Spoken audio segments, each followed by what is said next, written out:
All right. I'm Matt Hill. I'm fortunate to be in Houston, Texas. I love this town.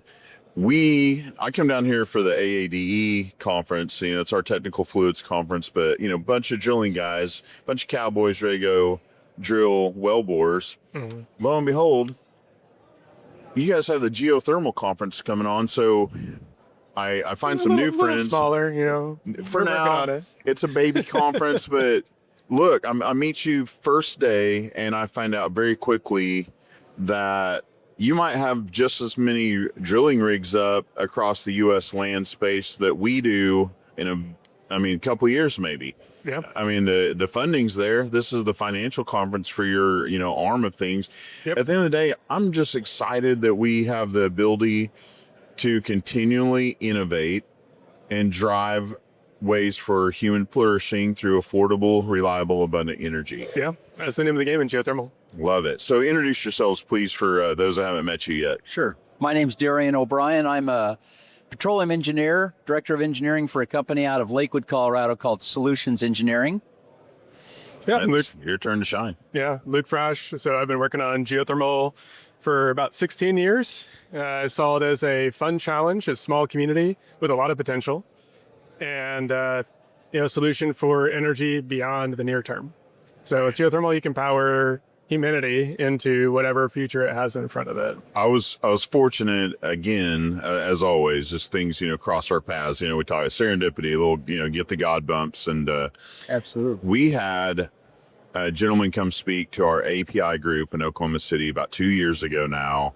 And that's what got me hooked on finding out more about geothermal, because he showed the dynamics of how our knowledge base and the funding and the wells being drilled, the financial capabilities of geothermal to catch up to natural gas, as far as the molecule for natural gas being so powerful in delivering affordable, reliable, abundant energy. That's what geothermal will catch up to. What's the measurement, I guess, for geothermal versus, natural gas? What are they comparing it?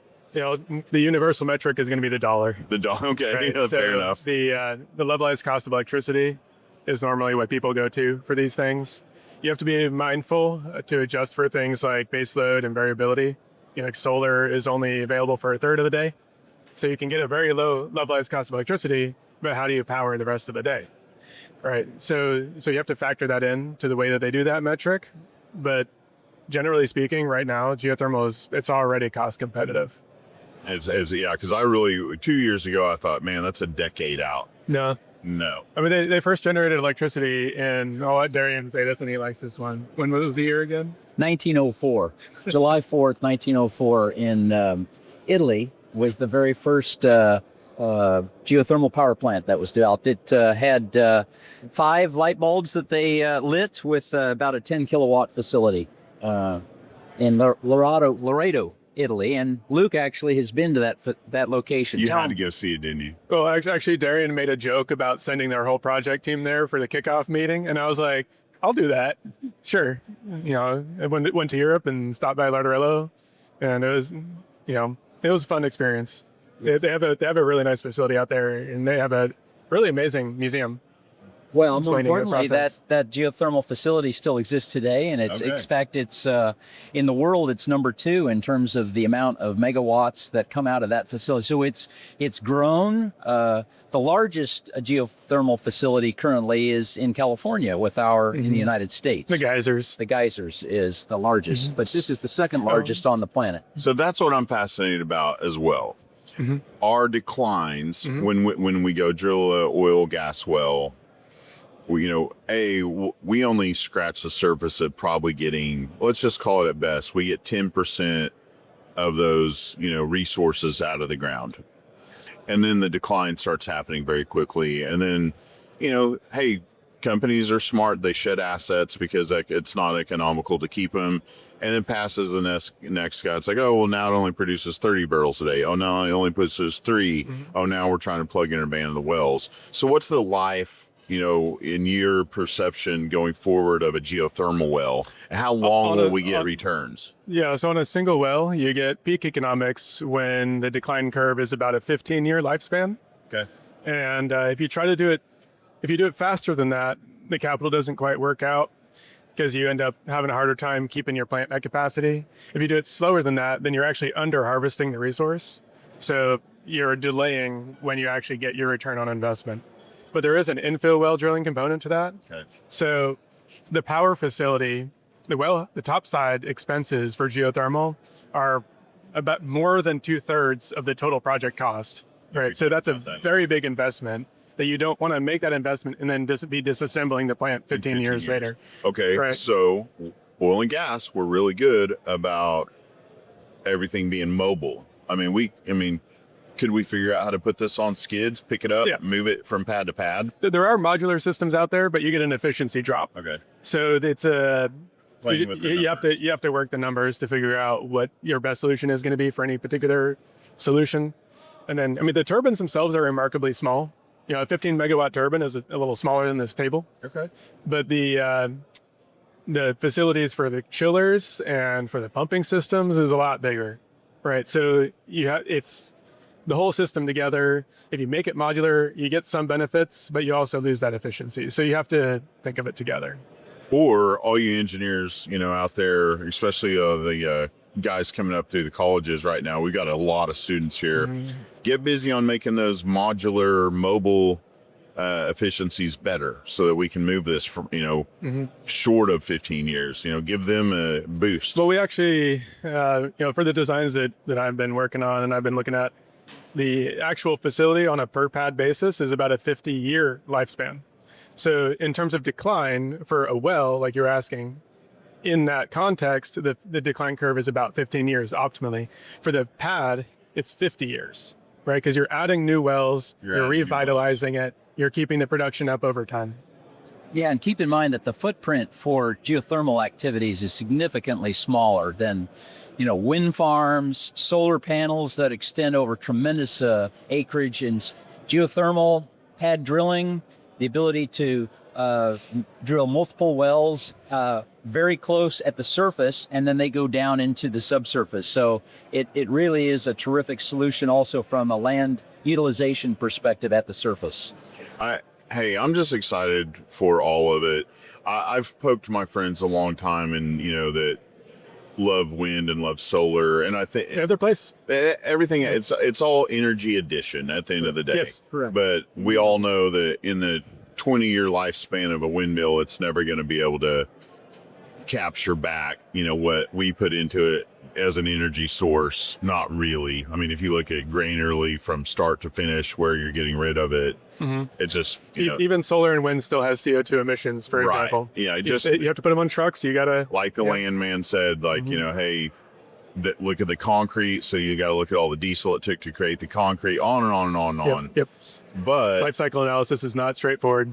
At least in my head, all the people that invested in that, I agree.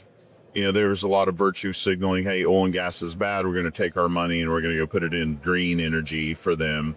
But now they're like, oh, we have another energy addition, geothermal, and that's going to make a lot of sense. It's going to touch their heartstrings. I'm not going to call it virtue signaling, but it's going to touch their base, and they're still going to help us together, put that together. I agree. Yeah. I think that we have to look at energy from all forms because as the population continues to grow worldwide, and it will continue, more people are being generated every day. More people is better for the world. And so we need to come up with solutions on how to maintain our energy infrastructure, not only in the United States, but throughout the world.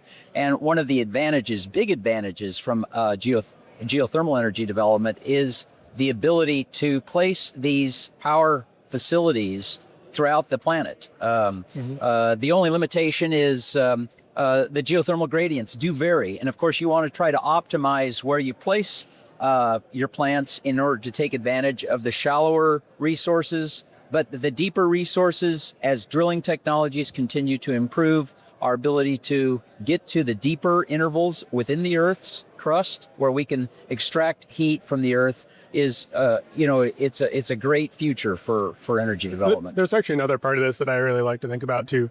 So Where is oil and gas? Yeah, It's like all the places in the world that you don't want to be, Yeah. right? Out in the middle of the desert, in the tundra, the North Sea, terrible places to live. Where is all the I geothermal? like Midland. What are you talking about? Everybody has their place, right? But comparatively for geothermal, where is it? Like in Java, Hawaii, Italy, all the most beautiful places in the world. And it's also where a lot of people are, right? So you're getting the energy source closer to the person who needs it. You better start building out Right. that infrastructure for delivery of goods and services, because everything that you're doing, you got to come over here and walk up and down that Yeah. aisle and get all of my vendors to go where, not that they're going to have a problem Or with going into where those would you places. rather live, Hawaii or But- Midland? As fast as you guys are on the rise to need all of those services across that aisle, Yeah. we don't have the capabilities to move that fast, to move facilities to supply what you need yet. So we're going to have a lot of investment opportunities for people to go, hey, we need to go build a mud plant, adjacent to this kind of operation. Now we need drill string, drill bits, drill rigs. There's going to be it's booming. Energy's booming. If you have skill sets, money, and want to see a return on your investment, I'm so excited for you guys. I really am. It's been an honor to meet you. What can we do for you as well? We've really appreciated your having this podcast and being able to promote not only the oil and gas industry, which we definitely continue to need, but also the geothermal, which is a very up and coming and tremendous resource for not only ourselves here in Houston, Texas, but throughout the United States and the world. So honored Darien, honored Luke. How do you want people to get a hold of you to send you money so they can be excited? Luke? We'll have to chat more about the sending the money part, but I'm pretty easy to find. He doesn't need a GoFundMe. I'm pretty easy to find. Yeah. You're on LinkedIn, right? Yeah. Okay. I'm very easy to get a I'll hold of. tag you both on LinkedIn, Yeah. and you got a website. People can go and look at more of this information. Hopefully I'm Hey, how not about too this? easy. Let's just plug the conference right here. Yes. Yeah. The Geothermal Conference. Do you know the website of this place? It's called I'll tag it, of course. Geothermal Risings is the Geothermal name of this Rising. conference. It's been in existence now for what?